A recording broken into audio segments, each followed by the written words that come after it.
Hello. Click on your classroom to begin. Clique maintenant sur ton nom.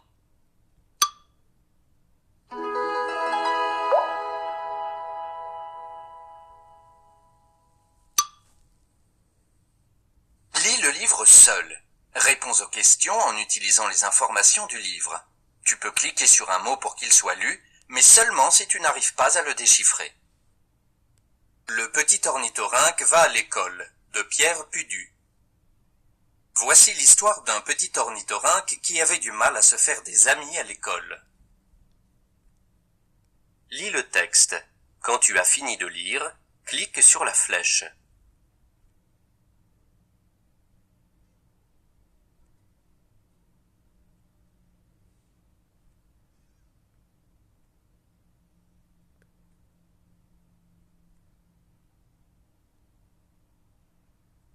Clique sur l'information juste.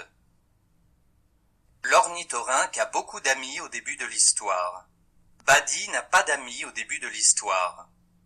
L'ornithorynque a beaucoup d'amis au début de l'histoire. Souviens-toi de cette phrase, cela va t'aider. Alors, Buddy resta tout seul, sans amis pendant les récréations. Buddy n'a pas d'amis au début de l'histoire. C'est exact. Personne ne veut jouer avec lui car il est nouveau et est très différent des autres animaux. On ne veut pas jouer avec Buddy car il ne ressemble pas aux autres animaux. C'est exact. Il est très particulier car il ressemble en même temps à un oiseau avec son bec de canard, à un poisson car il vit dans l'eau et à un mammifère car il a des poils.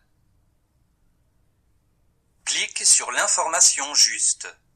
Un poisson a gagné la compétition. Non, car les poissons n'ont pas pu traverser la cour. Buddy a gagné la compétition. C'est exact, il a réussi les différentes épreuves grâce à chacune de ses particularités. Comment finit l'histoire? Buddy est toujours tout seul.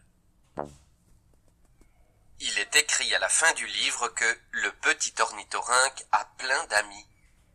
Les animaux de tous les groupes sont amis. C'est exact, tous les animaux jouent et deviennent amis. Tu es sur la bonne voie.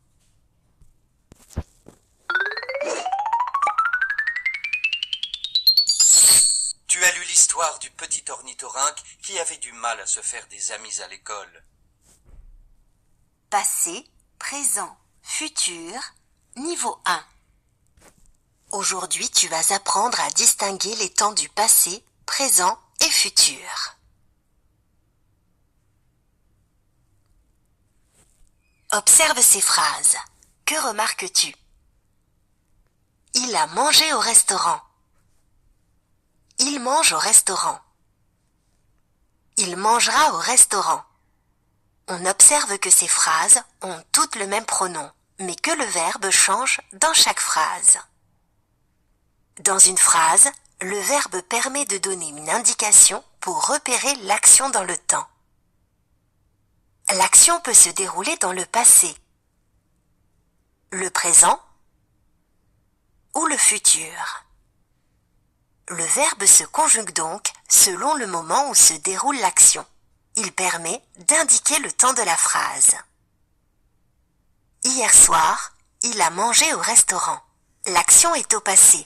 Cette phrase exprime une action qui s'est déjà passée. Le verbe est conjugué au passé.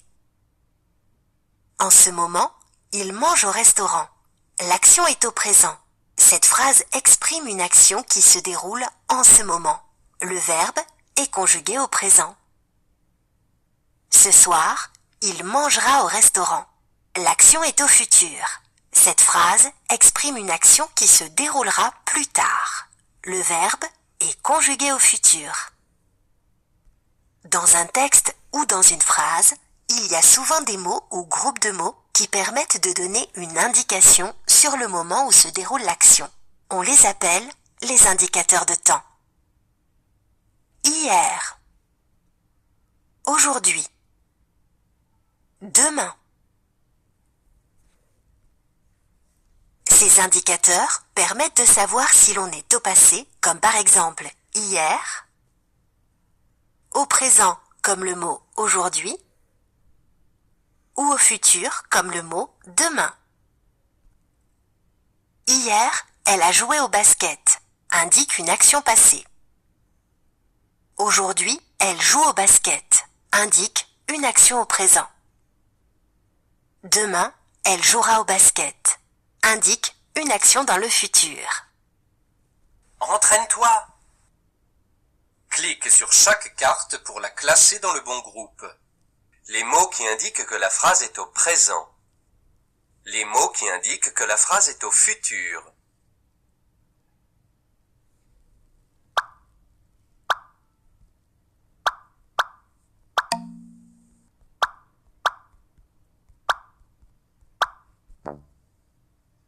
On utilise le futur quand on parle d'une action qui n'a pas. Les mots qui indiquent que la phrase est au présent. Les mots qui indiquent que la phrase est au passé.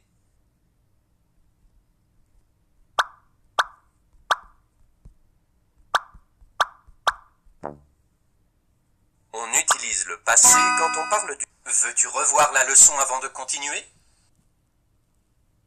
Bravo, tu viens d'apprendre comment utiliser les temps du passé, présent et futur dans une phrase. Rappelle-toi, dans une phrase, le verbe conjugué et les indicateurs de temps indiquent à quel moment se déroule l'action.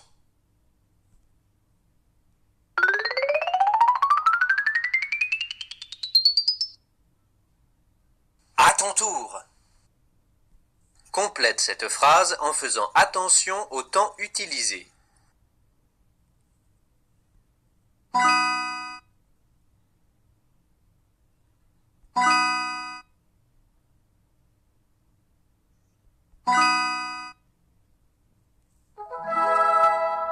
Félicitations.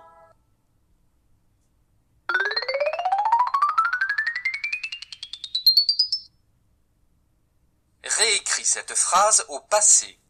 Attention, il y a des mots dont tu n'as pas besoin dans la liste.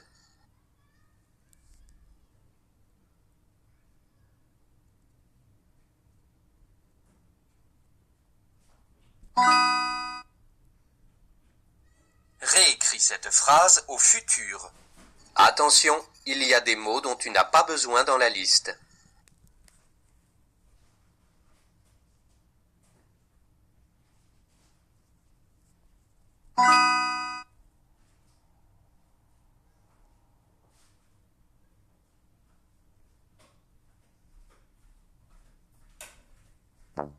Remplace le sujet par elle et conjugue le verbe au futur.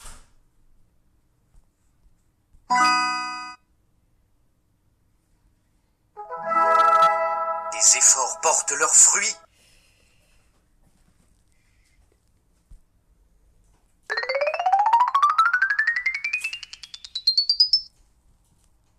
Réécris cette phrase au passé. Attention, il y a des mots dont tu n'as pas besoin dans la liste.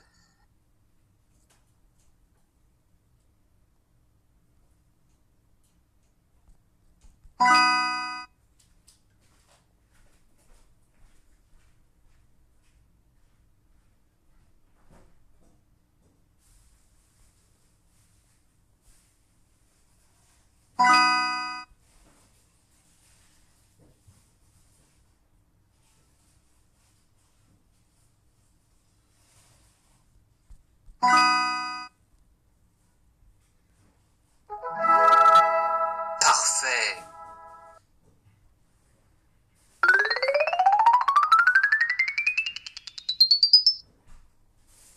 Clique sur chaque carte pour la classer dans le bon groupe. Les mots qui indiquent que la phrase est au présent. Les mots qui indiquent que la phrase est au passé.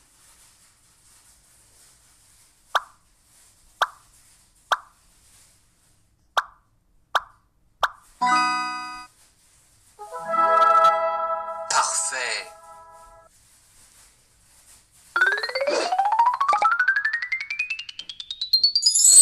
Tu as appris à te repérer dans le passé, le présent ou le futur. Déduire un lieu à l'aide d'indices. Choisis Choisis le bon mot pour compléter la phrase.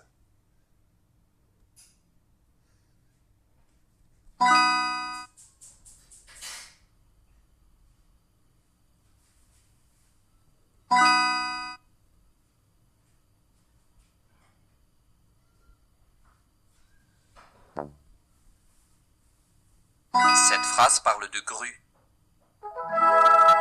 Bien joué!